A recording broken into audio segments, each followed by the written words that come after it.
Jeudi le 2 mai, on va parler de notre Top Gun, on va parler d'Émilise. Elle s'est fait un nom, hein, tranquillement. Le prix de l'huile d'olive qui coûte plus cher que une bouteille de vin. Ben oui, on est rendu là. Boycotter le blaze, ça vous tente-tu? Hein? Est-ce que vous allez le faire? Comment les syndicats peuvent ruiner une entreprise? Je vais vous donner un exemple en Argentine. Et ce qui se passe aussi chez Airbus à Mirabel. Jacques Parizeau a déjà boudé, mais il n'y avait pas raison. Je vais vous dire ce qui s'est passé en 1981. Et finalement, qu'est-ce que vous faites pendant 7 ans pour terminer ça en 92 jours? Ça vous intéresse, hein? Ça, c'est les insolites. Il y a un paquet d'autres affaires. Un bon show. Soyez-vous bien. Prenez un café. Pas comme la machine que j'ai en arrière, par contre. Hein? Je vais vous expliquer. Je vais vous expliquer.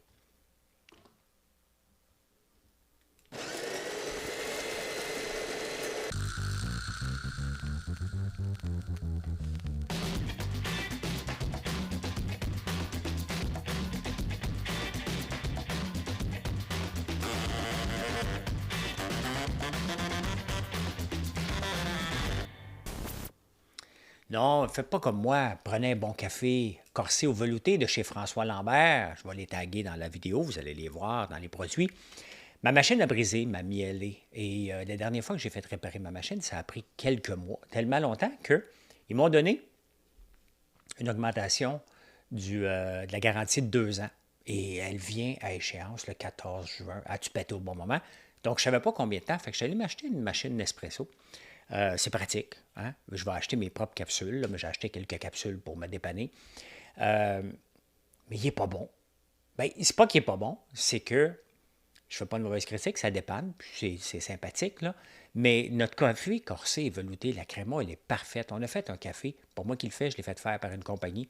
Il est tellement bon que mes journées ne débutent pas de la même façon et j'ai hâte, techniquement vendredi, il va être réparé. Donc j'ai hâte de retourner à mon café. Bon, allez-vous boycotter l'Oblast, hein? Les gens trouvent qu'ils font trop de profit, fait qu'on va les boycotter. Tu sais, il faut séparer quelque chose. Hein? Dans la bouffe, l'Oblast, comme tous les supermarchés, font à peine du 4 %. Mais l'Oblast, c'est aussi un magasin un petit peu plus haut de gamme qui est Provigo. C'est aussi Maxi, c'est aussi Pharmaprix. Et les marges dans les pharmacies sont pas mal plus élevées. Puis c'est ça qu'on remarque lorsqu'on regarde les profits de ces gens-là. Hein? C'est que la plupart des gros profits viennent du département pharmacie, mais personne ne chiale contre ça. Hein? Allez l'acheter votre shampoing à 40$, vous n'allez rien dire. J'en ai-tu très bon à 20$. Donc, mais on ne dit pas un mot. Est-ce que ça va marcher? Ça ne marchera pas, bien entendu. Est-ce que c'est toujours énervant? C'est jamais le fun d'entendre comme entrepreneur se faire dire on va te boycotter. Donc, l'Oblast va regarder, mais sincèrement, à un moment donné, ça prend des marges, hein, un peu. Hein? Si on veut continuer à investir, si on veut avoir des beaux magasins, si on veut en avoir plus, les compagnies doivent faire des profits. Puis je vais vous montrer ce qui se passait en 1981 par rapport au prix des aliments aussi. Donc, j'y crois pas bien, bien.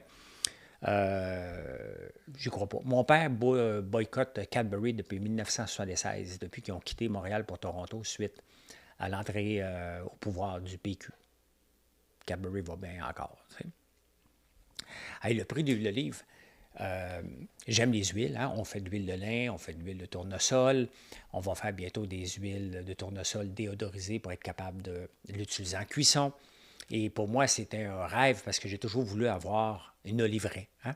Mais pas ici, bien entendu, en Espagne, quand j'avais visité plusieurs fois. Pas pour en acheter une. Là, cet été, je m'en vais en Tunisie et mon plus grand danger, c'est moi, de revenir avec un achat de livret. Ça n'arrivera pas, mais je me fais peur. Payer la bouteille 30$, mais je voulais avoir une bonne huile d'olive. Hein? Une bonne huile d'olive qu'on peut tremper le pain dedans. C'est agréable et c'est exactement ce que je recherchais. Mais ça vaut maintenant, hein, avec la sécheresse justement en Espagne, une bouteille d'huile d'olive maintenant de 500 ml vaut plus cher qu'une bouteille de vin. Quand même, là, une bouteille de vin, 750 ml, tu payes 35$, c'est une maudite bonne bouteille. Bien, c'est sûr, j'ai payé une bouteille haut de gamme aussi, mais quand même, hein, c'est mondial maintenant. On a eu l'huile de tournesol qu'on a manqué. On a eu l'huile de canola que les producteurs en ont profité pour monter les prix parce qu'il n'y avait jamais eu de pénurie d'huile de canola. C'est sûr que si tu manques de l'huile de tournesol, tu vas te rabattre sur l'huile de canola. Maintenant, les prix sont venus à normal. Et là, c'est au tour de l'huile d'olive de prendre le relais dans les prix exorbitants. Donc, c'est pas le fun, mais écoute, hein, si on peut utiliser d'autres types d'huile pour cuisiner qui n'est pas raffiné, et c'est pour ça que je veux vous faire de l'huile de tournesol déodorisée, donc les traiter à basse température, mais sous pression, pour enlever ce qui empêche de monter le point de fumée, tout simplement. C'est ça qu'on va faire. Sinon, c'est raffiné, c'est avec du pétrole, tout simplement. Hey, il y a trop de touristes au Japon. Je vous emmène voir ça. Je vous emmène voir ce qui se passe au Japon. Regardez ça. Regardez ça, c'est le mont Fuji. Et c'est pas juste aux îles de la Madeleine qu'on veut charger, à Venise, on veut charger. Il y a trop de touristes partout, ça a l'air. Hein? Ces gens-là vivent de ça. Mais il y en a tellement qui prennent des photos, qui bloquent la route. Donc là, ils ont décidé que c'était assez. Fait qu'ils vont planter un mur de 8 mètres, 8 pieds, sur le bord du trottoir. Parce que si tu t'approches de la bâtisse que vous voyez en ce moment, tu n'es plus capable de le prendre. Donc, il faut que tu prennes l'autre côté du trottoir. Et les locaux se plaignent qu'il y a trop de touristes. C'est comme ça. C'est comme ça. Cliquez ici pour... Ouais, moi tranquille avec tes annonces, là. Un autre annonce. Bon, mais c'est ça. Hein? On s'en retourne. Attendez un peu. Il ne faut pas que j'oublie ça. Hein? Voilà. Moi, ça me fait rire, ces touristes-là. Moi aussi, j'en ai pendant 4-5 jours. Beaucoup de touristes dans le rang. Je ne sais pas si ça dérange les gens qui habitent là, mais c'est des gens qui viennent découvrir notre coin. Et si on a des choses à vendre, bien, tant mieux. Mais ça me fait toujours rire. Tu vis du tourisme et quand tu as la chance de dire j'en ai assez, tu les plantes, puis tu t'en. Écoute, c'est comme si tu as fini de t'en servir et tu le jettes un peu. On va vous faire une relation que vous allez comprendre, là, comme Jean-Thomas puis moi. On travaille ensemble. Si Jean-Thomas me laissait tomber à la fin, c'est chiant. Si je le laissais tomber à la fin, c'est chiant. On avait travaillé ensemble tout le long de Big Brother. Bien, c'est un peu la même chose que je vois avec les touristes. Hein. On veut votre argent, mais pas trop longtemps, puis donnez-nous le maximum d'argent, puis sac ton camp. Hein. C'est à peu près ça qu'on dit à peu près à travers le monde en ce moment, au lieu des encadrer. Donc, drôle de mentalité. Drôle de mentalité. Comment ruiner une entreprise? Tantôt, je vais vous parler d'Airbus. Mais regardez, je regarde beaucoup ce qui se passe en Argentine. Et les changements se font beaucoup avec le nouveau président, mais ça prend du temps. Hein. Il n'y a pas de magie de tout mettre ça. Mais regardez ce qu'il doit faire maintenant comme ménage dans l'industrie du train, qui est une des plus florissantes et qui est des plus reconnues, des mieux, a toujours été une des tops en Argentine, avec raison, mais pour une raison complètement débile. Un train de 300 passagers. Donc, imaginez-vous dans un avion. Combien que de staff? Hein? Peut-être 5, 6 agents de bord. Dans les trains en ce moment, en Argentine, pour 300 trains, puis on s'entend, c'est pas la même chose. 300 personnes, 15 à 16 personnes pour encadrer ça. C'est pas rentable. Et c'est ça. Hein? Les syndicats ont poussé pour avoir plus de gens. Puis plus de gens, parce que les syndicats veulent avoir plus de gens qui vont cotiser. C'était tellement laissé lousse en Argentine que ça a explosé, ça n'a pas de bon sens. Là. Un staff pour 20 personnes dans un train, il faut se calmer. Là, hein? Combien qu'il y en a dans les REM? Il n'y a personne. Hein? On peut voir. Là. Donc, ce genre de choses-là fait qu'à un moment donné, c'est de moins en moins rentable. Puis on le voit dans l'appareil gouvernemental ici, le staff qui pousse, hein, 107 000 nouveaux au fédéral, 19 000, je pense, au provincial, 19 000 de plus aussi à quel endroit?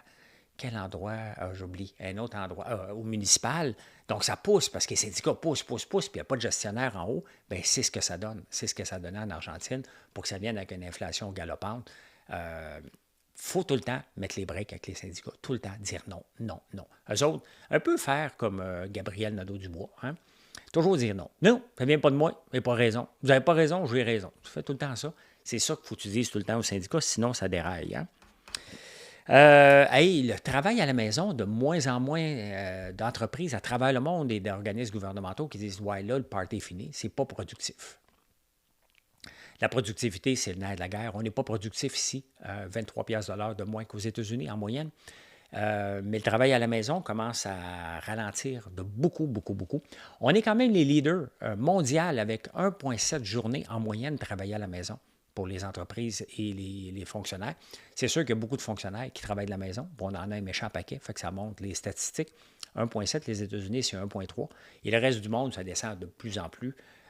Au Japon, en Chine, c'est 85 des gens qui travaillent maintenant dans les bureaux. Donc, hein, c'est pas donné à tout le monde. Et à un moment donné, tu as besoin de voir du face-à-face pour que ça aille plus vite. C'est bien beau les zooms, mais la plupart du temps, dans le zoom, on voit des narines. Hein, vous mettez la caméra juste en dessous des autres. Donc, ça aide pas bien, bien. Ça aide pas bien, bien, tout ça. Hein? On va au Québec.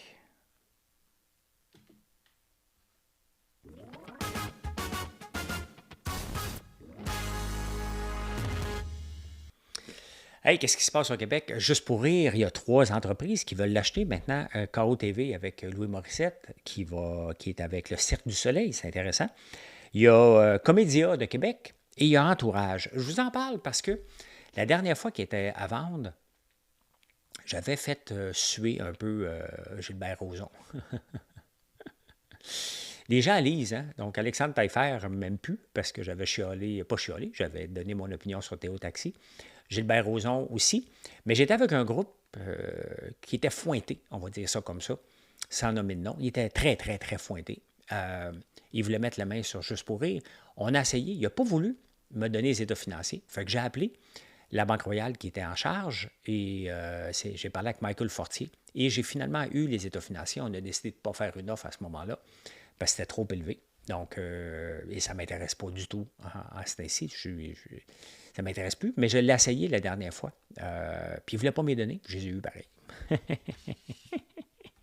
Ben oui, c'était à lui. Il a le droit de les vendre à qui il voulait. Là. C'était pas une vente, c'était une vente presque forcée. Là. Mais voilà. Hein? Donc, hâte de voir qu'est-ce qu'ils vont faire avec ça. J'y crois plus trop. Je ne sais pas pourquoi faire les gens se battent pour vouloir acheter ça. Je ne sais pas. Hein? Pour les gags, on a des gags sur TikTok maintenant. Je ne sais pas. Je ne sais pas. Hein? Hey, notre Top Gun. On va en parler. Il y a Gabriel Nadeau-Dubois qui ne veut pas y donner une chance. Là, ça chiale, le privé, il va devenir. Tu sais, c'est une gestionnaire. C'est une gestionnaire. J'écoutais, la journée est encore jeune, il n'y avait pas le journée. Donc, les journalistes ont une vision, les entrepreneurs ont une autre vision complètement. Et la gauche, ben, elle déteste le privé. La gauche, elle déteste tout ce qui est entrepreneur. Tout ce qui est entrepreneur qui réussit, elle déteste ça. Elle veut des entreprises syndiquées qui ne font pas de maudite scène, qui quittent le gouvernement en subvention. C'est ce que la gauche veut. Mais revenons maintenant. Prenons la part des journalistes, prenons la part des entrepreneurs. Geneviève Biron, elle a quand même un beau parcours. Hein? On connaît l'entreprise. Le mur de Chine entre elle et son mari, là, ça n'existe pas. OK? Donc, elle a dit qu'elle va mettre un mur de Chine avec l'entreprise. Bon, est-ce que Biron va continuer à avoir des contrats avec le gouvernement? Ça se peut. Probablement. Il n'y aura rien qui va changer là-dedans. Elle a un rôle à jouer de gestionnaire, de livrer la marchandise. C'est ça qu'on s'attend. Maintenant, il n'y a pas de fait qu'elle vient de l'entreprise privée. Tu sais, je veux dire, si j'avais été qualifié, je ne le suis pas, pour faire ça, là, je pense que j'ai des bonnes qualités de gestionnaire, mais je n'ai peut-être pas la patience d'aller jouer là-dedans. Mais à la fin, là, on veut... Qu'est-ce qui manque dans les appareils gouvernementaux? C'est de la gestion. Ça part d'en haut tout le temps, et donner l'exemple, puis s'assurer de mettre des tableaux de bord. Donc, Geneviève Biron, c'est ça son mandat, un peu comme Michael Sabia est à Hydro-Québec.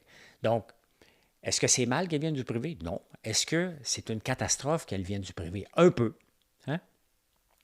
Avec tous les fonctionnaires qu'on a, hein, il n'y en a pas un qui est sorti du lot vraiment au fil des années pour dire wow! Tu sais, vous vous souvenez, dans la dernière campagne électorale, il y avait celle de Québec, McCann, je pense, qui s'est présentée, qui n'avait même pas fait long feu là-dedans. Donc, on se rend compte qu'on forme des gens non imputables. Et là, ce qu'on veut, c'est des gens imputables. Donc, on n'a pas trouvé personne dans l'appareil. Donc, ça veut dire qu'on n'est pas capable de faire des petits. Puis en même temps, c'est pas qu'on n'est pas capable de faire des petits, c'est qu'on veut un œil nouveau, un œil qui vient du privé, un œil qui est dans le privé, c'est que tu n'as pas le choix à demander d'être fonctionnel parce que tu as de la concurrence. Tu n'as pas le choix d'être rentable parce que les actionnaires le demandent. Les employés veulent travailler pour une entreprise prospère. Donc, c'est ça qu'elle amène que si tu as passé 20 ans dans le réseau, tu ne peux pas amener cet œil-là. Si tu avais à le faire, tu l'aurais fait avant. C'est ça que ça veut dire. Donc, moi, je suis prêt à lui donner une chance. Il faut lui donner une chance. Il faut lui donner un bon 2 ans de voir si c'est la bonne personne avec tous les syndicats qui vont chialer. J'espère qu'on va les entendre chialer. Il faut qu'on entende chialer les syndicats. Si on ne les entend pas chialer, c'est qu'elle ne fait pas de changement. Elle ne va pas assez vite et elle ne fait pas les choses pour changer le système de santé. On veut chialer contre le système de santé dans les 2-3 prochaines années. Il faut qu'on le fasse. Ça veut dire qu'elle va déranger et espérons dans le bon sens, bien entendu. Hein? Bon, Émilise s'est fait un nom. Hein? Émilise Le Sartérien. C'est une militante. C'est ça que c'est. Elle n'a pas fait sa place à Québec solidaire. Est-ce qu'elle est partie trop vite? Bien, tu sais, à un moment donné, quand tu te rends compte que tu n'as rien à faire, que ça ne marchera jamais, que Gabriel Nadeau-Dubois, c'est une tête de cochon, c'est un gars qui a eu un ego trop surdimensionné. Maintenant, est-ce que c'est une belle porte pour dire à PSPP, mais aller la chercher? Pas sûr. Hein? Pas sûr. Quelqu'un qui abandonne rapidement, elle savait dans quoi qu'elle s'embarquait. Hein? Elle aurait dû dire non, mais elle a décidé d'y aller. Donc, de lâcher pour épuisement, puis après ça, abandonner après 3 mois, c'est un red flag pour n'importe qui dans une entreprise. Quelqu'un qui ferait ça, tu ne le prends pas, c'est marqué au fer rouge. Il ne faut pas aller la chercher. Je ne pense pas que le PQ va aller, va dire, il ne faut pas que tu voles quelqu'un à quelqu'un d'autre. Elle est Québec solidaire, elle n'est pas PQ. Donc oui, ils veulent peut-être la séparation, mais ce n'est pas la même chose. J'ai hâte de voir si PSPP va vouloir sauter là-dessus et aller la chercher. Moi, si j'étais lui, je ne le ferais pas parce que je ne pense pas que ça va y amener grand-chose de bien.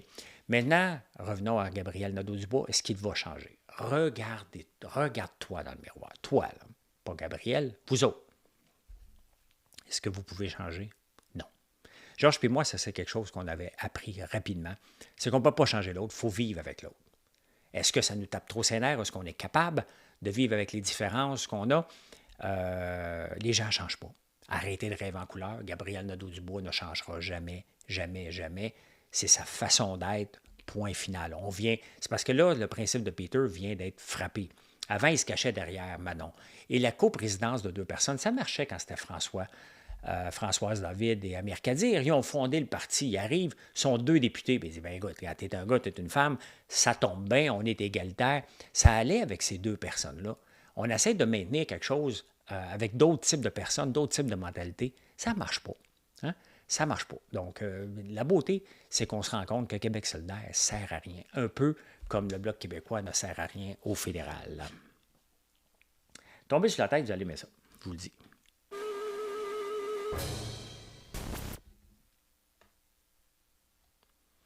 Vous allez aimer ça. Je vous amène le 2 mai 1981. C'est pas loin, là. C'est pas loin, le 2 mai 81. Vous allez voir de quoi intéressant. Intéressant. Première chose intéressante. Il y a M. Jacques Parizeau songé à remettre sa démission. Il est délesté du Conseil du Trésor. Aujourd'hui, on voit le Conseil du Trésor, c'est Sonia Lebel et c'est Éric Girard. Hein? 2 personnes séparées. De 1971 à 1981, c'était la même personne qui dépensait puis qui avait le pouvoir de dépenser. On voit que ça n'avait pas de sens, mais Parizeau voulait avoir ces 2 titres-là. Il les avait. Puis à un moment donné, René Lévesque a séparé ça, avec raison. Hein? Avec raison. Donc, tout le monde fait ses demandes au Conseil du Trésor, puis elle peut regarder qu'est-ce qu'elle peut faire, bien entendu. Il y a un lien très fort entre le ministre des Finances et le Conseil du Trésor, mais quand même, Parizeau voulait démissionner à cause de ça. Maintenant, on est en 1981. On parle du panier du consommateur. Hein? Tout le temps. Aujourd'hui, il y a un boycott potentiel de l'Oblast. Les légumes, hausse de 50 % en 2 ans. Donc, on peut voir que l'inflation alimentaire a toujours fait partie de notre vie. Il y a des parties qui montent plus rapidement, mais on peut le voir que c'est tout le temps un peu les mêmes choses. Hein? La hausse des aliments, puis on parle parce que hier, c'était l'augmentation du salaire minimum et l'inflation va engendrer l'inflation parce que c'est comme ça. Hein? Le 50 cents de plus, mais à un moment donné, il faut le refiler à quelqu'un, ceux qui ont des employés à temps partiel. Donc, on peut le voir. Je ne sais pas pourquoi, mais il devait avoir probablement pas mal d'inflation. Donc, les légumes avaient monté. Mais tu sais, si tu regardes certains légumes aujourd'hui, ça ne vaut pas cher encore. Donc, je me demande bien comment ils valaient dans ce temps-là, puis comment il faisait pour le faire. Hein?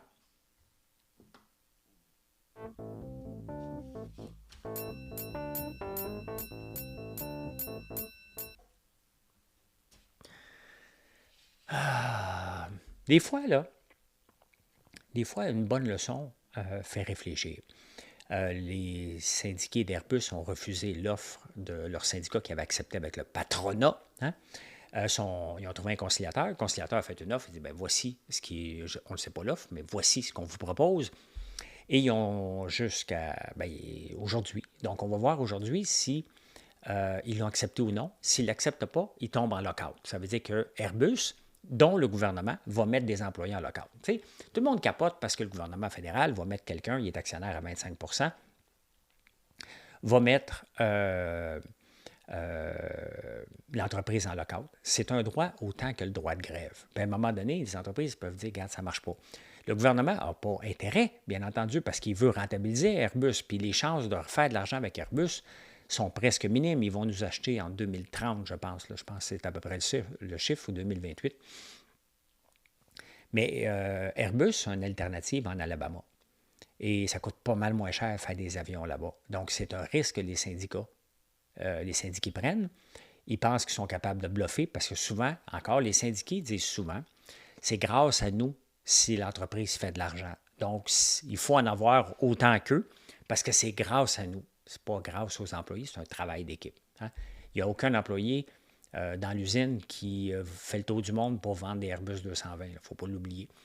Donc, personnellement, j'aimerais bien ça voir un lockout et j'aimerais bien ça, quelque part, qu'une partie de la fabrication des avions se ramasse en Alabama parce qu'à un moment donné, l'ensemble des syndicats doit comprendre, l'ensemble des syndiqués doit comprendre que là, on a de l'enflure en ce moment. Je ne souhaite pas personne perdre le job, mais à un moment donné, tu ne peux pas toujours faire semblant qu'on peut monter les prix à l'infini, tout simplement. Les syndiqués le pensent, le syndicat le pense, bien, à un moment donné, il n'y a rien de mieux qu'un lockout pour remettre les points saisis. Et ça fait partie d'une stratégie que Airbus a le droit de faire, puis que si j'étais Airbus, je le ferais parce qu'à un moment donné, il y a des limites, tout simplement. Hein? Allez, on vient de vivre le pire mois de l'année. Le pire mois de l'année, il y a juste 4 mois, là. On avait eu la bourse qui avait monté de 10 mais là, elle vient de tomber de 4 en avril. Avec raison, hein? On a vécu au-dessus de nos moyens un peu. Tu sais, il y a eu le Bitcoin, il y a eu l'intelligence artificielle. Et là, on peut voir des résultats en temps de ci, puis c'est justement, on va faire un tour rapide de certains résultats. On va faire ça. Je vous amène ici. Taux. Ben, voilà. Qu'est-ce qu'on a ici? Ah, Coca-Cola. Ça ne vous intéresse pas. Il y a eu des bons résultats. Ça redescend un peu, tout redescend. On va aller voir. Je vous ai parlé l'autre jour de DXYZ. Hein? DXYZ, c'est un fonds, un ETF, qui achète des compagnies qui ne sont pas cotées à bourse, mais qui vont l'être éventuellement. Discord, Stripe, OpenAI. Donc, les gens se sont énervés. C'était mis en place le 24 mars. Ça a monté de 14 piastres à 125 piastres. J'ai dit, touchez pas à ça, ni dans la montée. Et regardez la descente, on revient normal. Donc, il revient à son prix initial. Est-ce que c'est une occasion d'achat? Ça vous appartient. Moi, j'en ai pas, mais je voulais vous le remontrer parce que il y a bien des gens qui sont partis en fou, qui n'avaient pas de sens pantoute. Hein? L'autre compagnie intéressante, Pinterest, que j'ai découvert il y a 2 mois. Il y a 1 mois qu'on commence, bien, ça va bien. Puis je comprends, parce que je commence à comprendre la façon que Pinterest, que je n'avais jamais compris. Dans le fond, c'est un Google. Hein? Voyez-le comme Google. Bien, les pubs sont rentables, j'en fais pas. Mais ils sont rentables et les gens font de plus en plus de pubs sur Pinterest. Puis regardez, l'action monte de 20 19 quand même. Très, très, très intéressant. Le Bitcoin qui mange une volée, hein? On est rendu à 57 000, une débarque de 6 alors que tout le monde pensait qu'après le halving, c'était pour exploser. Là, ceux qui sont des tripeux de Bitcoin vont dire « Ouais, mais c'est normal après, ça va repartir après. » Il ne faut pas oublier qu'à le halving, le coût de miner un Bitcoin, aujourd'hui, on parle à peu près de 45 000. Là, il est à 57 000, il y a encore de l'argent à faire, mais c'est un retour à la normale. J'espère qu'il va se maintenir dans ces eaux-là, même plus bas. Pendant un bout, ça va me permettre, parce qu'à chaque mois, j'achète le fonds IBIT, qui mange une volée, bien entendu, lui aussi. Hein? Si on regarde ici, IBIT, IBIT, IBIT, IBIT, iBit, ben, il descend. Hein? C'est normal, mais pas tant, mais hein, il se maintient bas. Super Microchip, hey, ça c'est un autre intéressant. Lui, il mange une volée. Il mange une volée parce que Super Microchip, c'est une compagnie techno, mais aussi, c'est celui-là qu'il y avait? Non, c'est ben, dans l'intelligence artificielle, regardez, moins 133 piastres, hein, moins 16 %. Il y a Monster, MicroStratégie aussi, que lui, je mélange les deux tout le temps, là, lequel qui a du Bitcoin, là, mais qui tombe de 3 %. Lui ici est monté presque à 1800. C'est celui-là qui a du Bitcoin. Donc, on peut voir que le retour à la normale, hein, il est là. Ça n'avait pas de bon sens, 10 %. Ça veut dire que la bourse aurait monté de 40 %. On vient de monter de 17 %. Donc, ce qui se passe en ce moment, ce sont des prises de profit, de se calmer le pompon aussi. Et si on regarde le S&P 500, bien, il est à 5020. C'est à peu près 5000 hein, qui se maintient. Il va descendre un peu, il va remonter un peu. Donc, il y a beaucoup d'insécurité par rapport au taux d'intérêt. Donc, moi, je ne panique pas. Je ne panique jamais à la bourse. Je ne panique plus parce que je ne fais pas de day trading. Il y a beaucoup de swing à faire pour ceux qui font du day trading, mais ça m'intéresse pas du tout. Pas du tout, du tout, du tout. Il y a Starbucks aussi, ça c'est spécial. Hein. Starbucks, moins 4 % de vente, alors qu'à un moment donné, il avait augmenté l'année passée de 12 %. Et pendant ce temps-là, Tim Hortons explose de plus 18 % de vente. Hein. Bon, la pizza n'est pas encore comptée là-dedans. Mais c'est sûr que si tu arrêtes chez Tim Hortons, tu as un café à 2 piastres. Si tu arrêtes chez Starbucks, tu as un café à 8 piastres. Enfin, Starbucks. Donc, les gens vont couper une fois de temps en temps, mais sincèrement, il n'y a rien de mieux qu'un bon café. Et je m'ennuie déjà de mon café qui n'a rien à voir avec la machine derrière moi, mais absolument pas. Hein? Tesla vient de mettre 500 personnes dehors. Et je vous en parle parce que je trouve ça très intéressant. Tesla dit, écoutez, ça va bien, mais on se doit d'être intransigeant au sujet des effectifs et de la réduction des coûts. Tesla qui avait signé des deals à peu près avec les grands Ford et tout GM, tout ça pour utiliser leurs superchargeurs, mais ils viennent de congédier 500 personnes dans cette branche-là. Je ne sais pas combien de gens qui travaillent, mais il faut qu'ils réduisent les coûts constamment. Et c'est ça. C'est ça que le gouvernement et les syndicats ne comprennent pas, que les entreprises privées se doivent de faire constamment. Regarder combien ça coûte, est-ce que je peux faire mieux, est-ce que j'essaie d'aller trop vite, essayer d'aller trop vite, ça ne marche pas tout le temps. Donc, il faut qu'ils coupent, puis voilà un exemple de bonne gestion. Il fait peut-être des fois un peu en sauvage, mais il est consciencieux que pour avoir du succès à long terme, il faut contrôler les coûts constamment avant qu'ils explosent. Hey, en parlant de contrôler les coûts, j'ai vu un camion Ikea hier. J'étais fier quand même parce que j'ai des actions de Lyon, puis peut-être vous autres aussi, Lyon électrique. Bien, ils utilisent un camion Lyon électrique. Quand même cool. Hein? Je ne savais pas qu'il y avait un deal avec Ikea. Mais voilà. Hein? Il y a Tim Hortons, Bitcoin, DXYZ, Pinterest, Super Microchip. Voilà. Puis le pire mois de l'année. Ça arrive. Même des meilleures familles, Colin.